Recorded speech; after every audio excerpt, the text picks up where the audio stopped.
Hey, Luke, thanks for coming on the Radical Fabulatorium today. It's my pleasure to be here. Thank you so much, Jay. Yeah, no problem. Shout out to my buddy Corey. Actually, he suggested I hook up with you guys for a chat, so I'll shout him out. He's in Woodstock, New Brunswick, so he's a big fan. Well, shout out, Corey. So are you in Chicago right now? I'm in Milwaukee right now, just getting ready to go to Chicago today. Okay, Yeah. cool. And then you got a big drive back to Hamilton. We got to fly back tomorrow morning really early and then fly out really early the next day to Minneapolis and then South Dakota, Okay. I think. Yeah. Yeah. Cool. So Yeah. how do you manage that? Because you're on the, so you rent a vehicle when you're like in the States and you're flying back and then renting a vehicle again when you get back into the States from Hamilton. So we're basically leaving like we're basically flying with just our pedals and our I think that's it. Pedals in a backpack back to Hamilton, and they've kind of sorted everything else out for us. I mean, I got a lot of guitars, so I can use some from home, and then we leave that stuff at home, and then fly back to rejoin the tour. Okay. Very cool. Yeah, it's a pretty big tour. I was like looking at the dates. I mean, you guys are obviously road warriors. So, I mean, I don't know. What's that all about? Like, what's that like being on the road every day, basically? Honestly, it's a beautiful struggle that I delight in. Okay. We've been touring really heavily, I'd say, with a couple breaks like the pandemic in 2020 and early 2021. But we've been touring really heavily for over 10 years now. And for me, it's just really fulfilling because I feel like when I'm out here on the road playing songs to people, it's fulfilling in a way that sitting at home just is not. I mean, I have a great spot back in Hamilton, and I've got a partner and a dog and a lawn to cut, and I love doing all that stuff, but there is a certain satisfaction that comes at the end of the day of a good rock show, or even a less than good rock show that is not available at home. And yeah, I mean, it obviously gets challenging at certain times, and during tours that are really long and really demanding, really grueling. But it's kind of like a prison. And it's I do a lot of push-ups and try and get fit on the road, and that really helps keep my mind centered. And no, I just love it. I mean, it feels like you're really living life when you're out there playing across the world. And so for me, it's, I think this year's our most amount of shows that we're ever going to do or that we've ever done so far. Okay.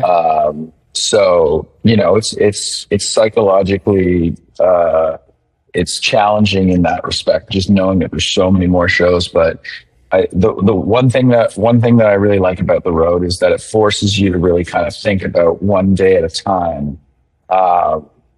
And it really concentrates my mind that way. And it's kind of harkens back to a quote I saw in a book once that I'm drawing a blank on what it was called, but it says, "Sufficient unto the day is the day itself," and that describes touring and the satisfaction I get from it in a nutshell. Okay. Yeah, that's very cool. Can you remember maybe the first time that like a crowd or group of strangers were like sang back the lyrics to you guys? And if it felt like, did that feel like a moment that you kind of like took a snapshot of? I think that the first time where people really started coming out and that we had no idea who they were, we hadn't seen them before, and we've been touring for a long time, but we've kind of been working on winning people over. But the first time that I really remember having a very sympathetic audience pretty much around wherever we went was when we toured the album Master Volume. That I remember just being kind of the energy of our hometown shows but just pretty much everywhere we went. And that was a really big kind of watershed moment for the band, I think, that album. Cool. Probably felt pretty like inspiring or what's the right word? Rewarding or yes, for sure. Very validating and very motivating too. Just, you know, we're on to something. Let's keep going. Mm-hmm. Cool. Let's talk about the new record, The Lash, coming out July 25th. Yes. I was just spinning this morning, Fail in Time, I believe. Must have just came out, eh? Just came out today. Okay. Yeah. Happy Fail in Time Day. Happy Fail in Time. Yeah. Fail in Time Thursday. Yeah. That's awesome. So 4 tracks so far. They're all great tunes. Spider Dream in particular, I don't know, maybe it's because of the reverb, but it kind of gave me this like British vibe. It kind of made me think like Herman's Hermits with like goes punk rock or something. Yeah, well, it's funny you should mention that because, I think it was during 2023 or maybe, 2023. And I think I had another case of COVID or something. And I was locked up at home and I watched that Beatles documentary and it was incredibly inspiring, just seeing that band struggle like every band struggles because, you know, you just think of the Beatles, they had it all sorted out. Yeah. Seeing them kind of grind and work and it was very motivating on that level. But the other part of it too was seeing Paul and John kind of messing around with all these fiddly little seventh chords and minor chords. I thought to myself, if those assholes can do it, I can too. That's funny. Because it is, the chord progression does have that, like, that's part of it too, the British. I mean, that's just to my ears. Like, my wife's a big fan of that kind of Herman's Hermit, that kind of music. So, like, that kind of perked up my ears when I heard that, yeah. Well, thank you. I mean, I say that in jest. Obviously, the Beatles are incredible. But, I was watching that documentary and I had a dream that I was covered up in spiders and stuff. And then I just sat down and I wrote it really quickly and I was really stoked on it. But, you know, traditionally when I've written something on the acoustic guitar and brought it in, we've kind of rearranged it and supercharged it and sped it up so that it would sound good in a really loud format. And this time, we were kind of doing that, and then somebody came up with the idea, what if we all sit down and play this? And we all sat down, and then it basically, from the first time that we played it that way, it never changed until, you know, the recording. The recording is basically a perfect reflection of how the first time we played it sounded. So my advice out there to bands is if you're trying to push into more delicate territory, you know, against your and you're having a hard time keeping it quiet, my advice is to try sitting down playing it. It's the first time I think I've ever sat down and played a Nil song. Okay. Cool. And same in the studio, you were sitting down while you were tracking, or? We kept the rule going until it was recorded. That's awesome. Yeah, that's a good advice, you know, because I mean, that would affect your heart rate and just everything. So just sitting down. Maybe thinking too, like listening to your whole catalog. One thing I picked up on is, like, I wouldn't mind you talking a bit about your vocal technique in the studio, because I'm assuming it's compressed or something through an 1176 or some sort of compressor like that. And usually sibilants and attacks on T's and P's and plosives kind of get squashed at the same time. But it seems like you have really good control over that. And I'm just wondering if that was intentional or if that's maybe the engineer mixing it. I don't know. To be honest with you, I don't really know, but what I can say is that vocals have gotten a lot more fun to record, as I've kind of gotten more experience and gained confidence, using them. You know, I think that, recording vocals for our first record was a real pain. It really broke me down and I was like, I can't do this. This is terrible.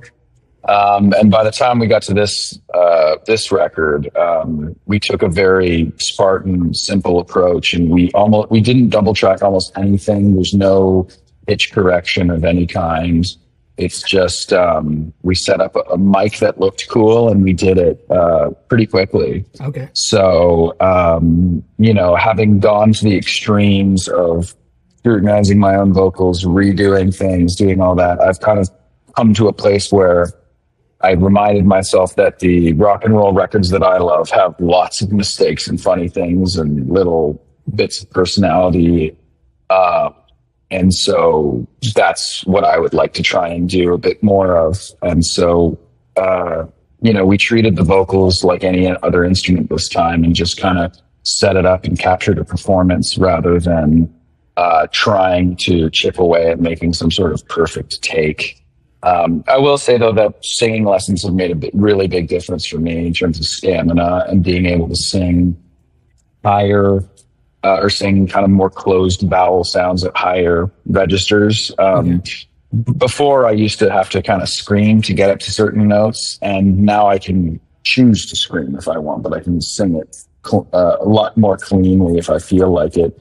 I can kind of choose when to burn my rocket fuel and when to reserve it. Especially, it really comes in handy for touring. But I think if you just do something long enough, you're probably going to get better at it. That would be my advice to any aspiring singer out there. I still have my days where I'm like, I can't do this thing that I'm trying to do. But if you do it a lot and you stay at it, good things will happen. I think another big thing for us too is that we are constantly working on covers, and for nobody's amusement other than our own. I mean, I'll learn. I just love the guitar, so I'll just learn. Like yesterday, we were playing Let's Dance on stage just for sound check because it's fun. And so learning all those, we've played a zillion covers over the years, and learning them all really allows you to kind of think outside your instrument and your own approach to the instrument. And I'm a huge believer in constantly trying to steal as much as you can from other people, rather than kind of getting stuck in the well-worn grooves of your own habits. And so, early on, we were obsessed with like The Who. And so I was always trying to like learn how to do that scream that Roger Daltrey does and Won't Get Fooled Again, and sing like AC/DC. And it was really, really hard early on. But the better I got at singing, the more I've kind of figured out, I think I can I can get out there. I can do that. And so learning covers is another thing I would recommend to any aspiring musicians out there. Learn lots and lots of covers. Learn as much as you can. And so you must always be like hunting down influences. Like you're always looking for new music. I'm always looking for new stuff that's going to make me feel really stoked. I mean, I've got to admit to you, I'm a bit of a lazy music fan in the fact that I don't really give stuff a lot of like time. I either like immediately love it and then obsessed with it, or I throw it on the scrap heap and look for something new. It's one of the blessings and curses of the kind of digital age and music distribution as it stands. But I choose to celebrate the good things because it's very easy to get hung up on the negative aspects of it. But I can listen to anything that's basically been recorded by human beings. I can listen to, and so I'm looking for the thing that's going to turn me on as much as possible. But we're always listening to lots of new music. And funny enough, these days it's not a ton of rock and roll. It's either like really old country music or absolutely brutal thrash music. Kind of the two things that we seem to swim between. Okay, yeah, that's a fun little mix. Are you talking like classic thrash, or like even with lots of classic thrash, but stuff like Power Trip and the associated side projects of that band, and Cannibal Corpse and obviously Slayer and early Metallica, and but we're always on the hunt for whatever the gnarliest stuff we can find. We love Nails and Carcass, and have you heard Torture Hammer, I think I have not, but that's it's a hell of a handle. Yeah, you should check them out. That kind of that gives me some insight into the artwork on the new record. Yes, well, part of the kind of direction with the artwork this time was that on the last couple of albums we've used every conceivable color under the sun, and we really wanted to reset the palette and also, extend the Spartan approach that we had to the music to the visual presentation of the music. And we hired an artist over in England named Jack, who hand drew everything with a Sharpie, which is very different than the extremely talented but much more complicated digital paintings that we've used on the last few albums. So we wanted to completely go in a different direction and go with some thrash iconography and, have it be pretty brutal. Mm-hmm. Yeah, I think it looks great. Correct me if I'm wrong, but it looks like the front album cover is like specifically laid out for cassette layout. Yes, even on the vinyl and the digital version. Yeah, we kind of wanted to have it look like a tape insert. Okay. And presumably you'd be pressing or making cassettes as well? We have cassettes as well, yes. Okay, cool. So I noticed, I first noticed it in Montreal. I lived there maybe 10 years ago. Now I'm back out east, but there was this and it's kind of in that city anyway, it seemed to start up in the crust punk scene. Like cassettes just started appearing out of nowhere. And now they've made them, I shouldn't say out of nowhere, but you know what I mean? They kind of came back out of from retirement, I guess I would say. And now they've made their way east. Bands out here are making cassettes as well. Do you have any thoughts? And is it just the search for like a new physical media or something like that? I think so. I think that part of it is that, for me personally, like I don't own a cassette player, but I got a lot of tapes, and I think for me it's multifaceted where I think that, I know I said I wasn't going to do this, but let's talk about some of the negatives of digital music, which is there's nothing tangible, right? And there's no investment in what you're listening to. You can easily switch between anything you want, which on one hand is great, but on the other side, it completely devalues your connection with the music. And so I think cassettes are a really nice intermediary way of not only having some kind of physical, tangible thing to tie you to the music, and keep physically as a reminder of the experience and the connection that you have with that music, but also you're supporting the band too. And physical stuff is one of the best ways of supporting musicians these days. So I'm a big fan of tapes. I'm a big fan of vinyl, obviously. I think tapes are nice and compact too. So you can kind of have a lot of them and not, take up all the space in your place having them. So, and I did have a tape player, but it broke because it's old. It's really old, but I would blast them on there. And to me, like, I'm not really much of a high fidelity kind of guy. I do like when things are blown out and compressed, and that's to me the music. So I like the sound of tapes. Mm-hmm. Yeah, sometimes it's kind of like, a tape can get stretched or warble a bit, but I don't know, like it makes me think, it takes me back to like listening to Clumsy by Our Lady Peace, because we had a copy of that tape that kind of like warbled a little bit, but I'm not even sure I noticed that was happening. Like I thought that was just the effect of part of the music. Part of the music. Yeah. Plus also, I feel like in physical media or like digital media, kind of like the credits get lost. The engineer, the artwork, the producer's name and everything. Like sometimes they're not even there at all, but on a physical release, almost always the band will put out who was involved in making the records. Yeah. And some of the most important music experiences I had was in university, and I was just buying a ton of vinyl, and it was about me sitting in my apartment or whatever it was and listening to the record and just holding the sleeve and looking at every little aspect of it. And to me, it formed a much more substantial connection with that music than flipping through a bunch of things on the screen that enslaves me all day. Mm-hmm. Or sometimes, yeah, it just becomes background music too if it's just an app minimized on your phone, you know? Exactly. Yeah.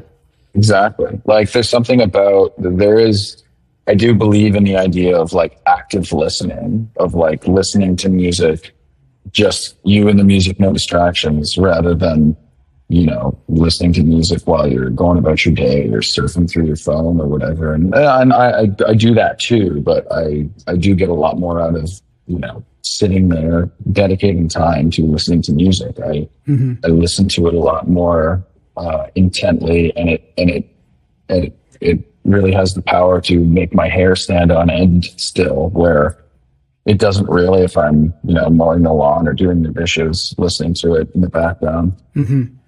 Yeah, I would agree. And you start to appreciate just the subtleties, you know, especially on repeat listens. Like one thing I noticed this morning, I think it's on Rock and Roll Band.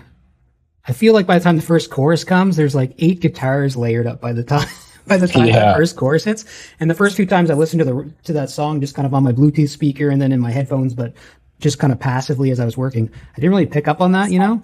But then this morning I was like, damn, there's got to be at least like eight guitars before the chorus kicks in. Yeah, it kind of sounds like you kicked a beehive, and like and bees are starting to stir awake at different times, and then they all explode out at the chorus. Yeah, we had a great time laying down the guitars for this album. It was a lot of fun. Do they come? So do you guys? You obviously you have to overdub some stuff because there's multiple guitar layers. But do you do anything live off the floor, or is it kind of instrument by instrument? We typically do bass and drums off the floor. This time we did. This time we did everything one by one, but we did it really quickly. We did, you know, traditionally we've used a lot of different like guitar amps or whatever, different setups. And this time I did it with basically 2 guitars and 1 amp. But we did something pretty cool this time. That we had experimented with last time but didn't use much, and this time we used it on the entire album. And that's basically, we had my massive Marshall Super Lead rig out in the live tracking room, but we had a separate cord, like a separate signal coming off my guitar, going to a 5 watts tiny little amp in the control room with a rat pedal hooked up to it.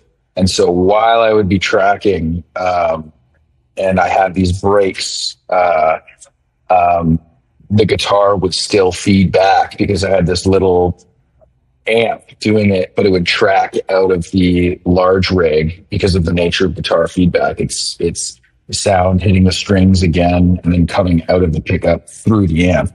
So we did that on the entire album. So it was a lot of fun. I was basically playing my rat pedal and kind of adjusting it to find the sweet spot for feedback, you know, just as much as I was playing my guitar. It was a lot of fun. Yeah, that's a cool idea. I've never heard of that before. Yeah, that's one of the things with recording, you know, the amp is isolated, so you lose that kind of like relationship standing in front of the sound as it's pushing the air. That's a great trick. I mean, for our band too, in my particular style of guitar playing, I absolutely love guitar feedback. It's like half my approach to the instrument. It just makes me happy. So, you know, when we've tried to do recordings where we isolated things too much, it just felt really sterile and not as fun. And I'd have to kind of go in and try and, you know, make up for that by, you know, doing, you know, separate feedback tracks and trying to, you know, get there. But I had a lot more fun doing it all just at the same time. It obviously saves time as well. So yeah, very cool. Yeah, feedback's kind of like a reminder to the listener that there's like a human involved, not just the singing, not just, you know what I mean? Yes, that's, and I'm also a huge believer in the idea that like in kind of I like playing the electric guitar like it's a like you're riding a horse that doesn't really want to be tamed and it's kind of got a mind of its own. I don't really like playing when I'm in 100% control of whatever's happening. I like a bit of a wild card element that I'm kind of fighting with the amplified sound to get what I want, and I'm losing sometimes, but I'm winning other times. that to me is where I really get excited about playing guitar. Okay. Does that kind of approach carry into the writing, your writing process as well? I'd say so. Yeah, I think I don't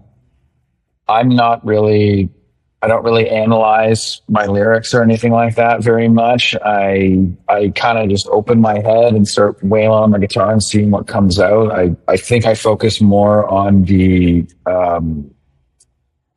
phonetic bounce of words rather than their actual meaning. And I try and take a backseat to my subconscious. And when I've tried to kind of sit down and say, well, I'm going to write a song about this, and what if I do this? What if I do that? It's usually terrible. So I have learned to yield to my subconscious and try and practice techniques of just turning off my brain and just doing. In sports psychology, they call it the flow state. Yeah. And I try and hover around that area as much as possible when I'm writing music. Cool. Yeah, the Flow. That's a great book, actually. Flow. I can't remember I wouldn't be able to pronounce the psychologist's name, but I just learned about it in university. But I remember being absolutely struck by that concept because it bore a striking resemblance to creative pursuits, to me at least. Yeah, that loss of time, where all of a sudden you're in the zone and like 2 hours go by and you could have swore it's been 10 minutes. Exactly. So does that mean you end up with a lot of vocal melodies that are just kind of sounds before you put lyrics to them? Sometimes, but I'm most of the time I try and get as much as I can done in the first sitting. Okay. I find that that when you're on a heater, you gotta get it done. Because in the past, when I've kind of I've gotten a little bit of something that I liked and then kind of left it, things get more complicated and a bit more challenging and paralyzing.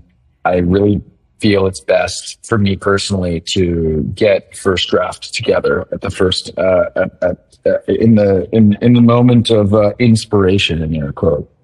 Is that because you'll overanalyze it and you won't end up finishing the idea? Is that kind of exactly? You start second guessing everything and saying, well, this line isn't as good, or it's too or you end up with things that are too fractured and they're not melding together when you do it at different times. And yeah, I mean, I definitely do some revision work on most of the songs, but I try and get as concrete of a first draft as I can together. I mean, not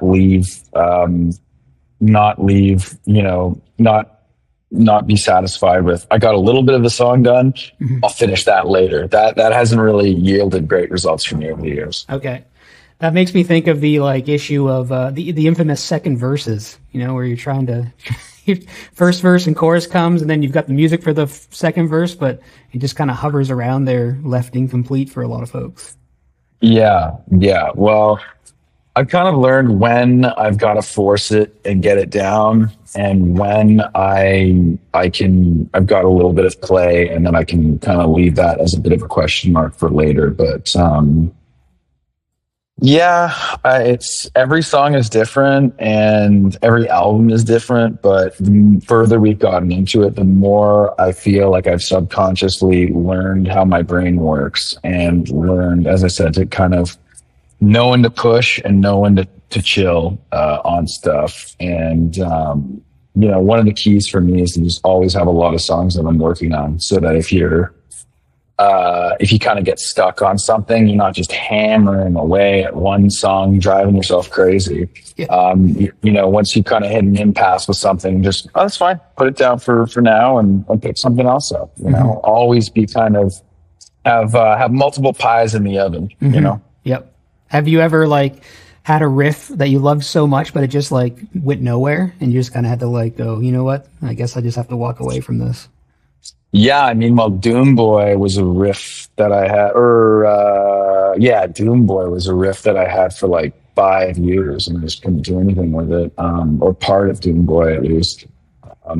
But then, I drove myself crazy working on it, and eventually, put it down and, put out 2 more albums, and then I picked it up one day. I was like, I forgot I had this, and I put it into a different key And then it all started clicking, but I couldn't see that at the time because I was so invested in trying to make it work as it was. And so that's kind of, part of what I'm talking about in terms of knowing when to put things down. Rather, like, nothing for me has ever really worked out when I've hammered away on something that wasn't working. It really hasn't.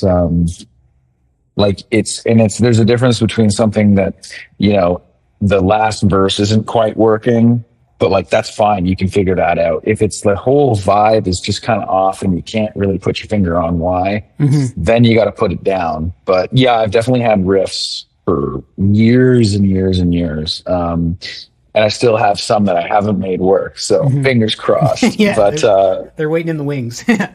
Anything that I've had that I've been really excited about, I've been able to work in at some point. It just has to be that right time. Okay.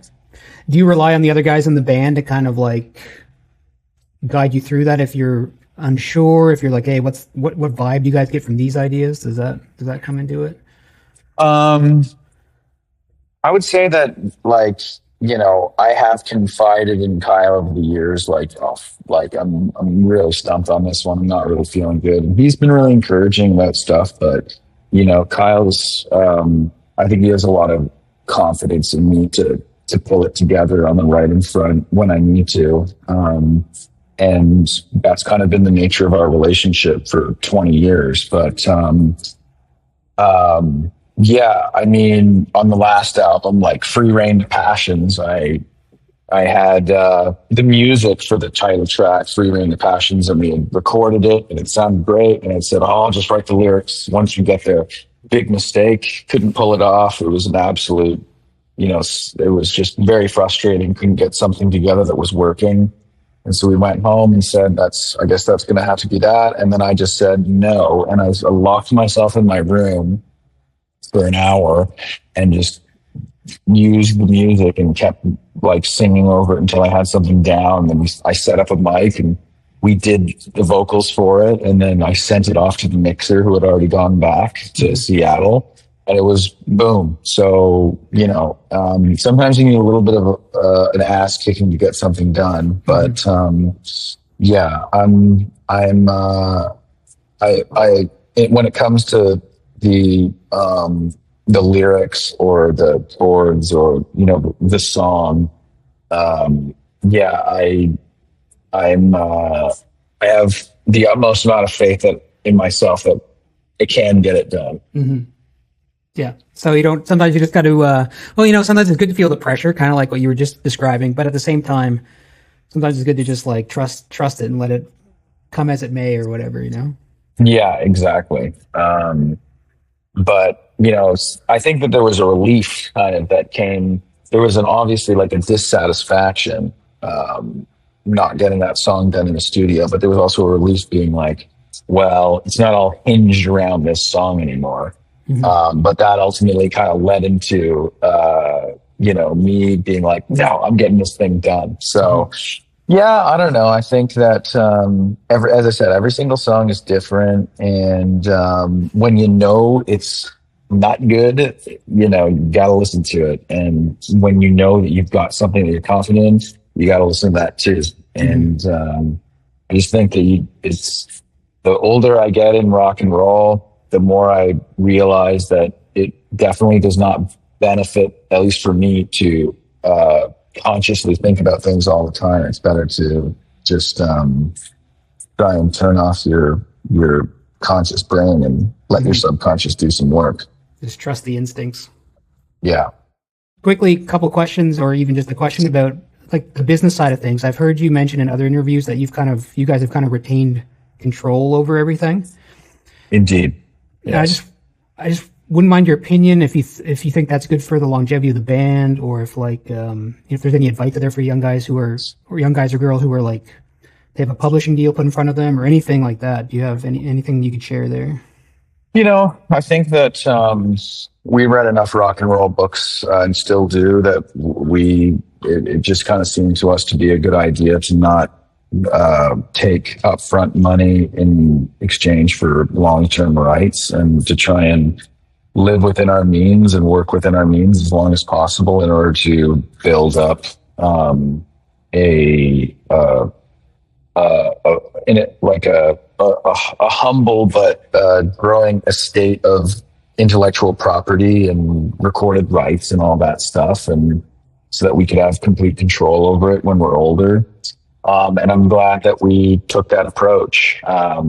I think that everybody in their career is going to be different, though, and the way they view their publishing rights or their recorded rights might be different than the way that I view mine. But I'm very proud of the songs that I wrote, and I never entertained for a second somebody or giving them away.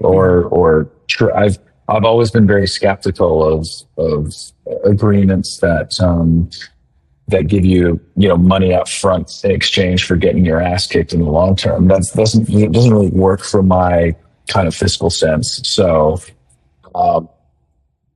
I would say that if the deal is right for you, then you should consider it. But if you can hold out and retain your rights, then it's probably a good idea if you plan on doing this for a long time. Mm-hmm. And I know it's not a fun topic for a lot of musicians or artists, but retaining your publishing rights, if you do have a couple songs that take off, and then the band breaks up or whatever, you could have passive income coming forward for the rest of your life. It's kind of like an investment in that regard, even though I know that's not really a very artistic way to think about it. But yeah, exactly. Yeah, very cool. Well, I'm pretty stoked on the new record. I'm waiting patiently for it, and I know you guys have been out east to New Brunswick and Nova Scotia and PEI before, but hopefully you guys can come back out here again. We're working on it. Okay, sweet. Bring Chastity again. He's been through here a few times, so. Oh hell yeah! Be cool to see you guys together on the bill out here. Yeah. Wicked. Well, thanks a lot, Luke. I really appreciate you donating some of your time. Well, listen, thank you so much, Jay, and thanks for the East Coast love, dude. And we'll hopefully see you out there sooner than later. Absolutely. Awesome. Have a good one.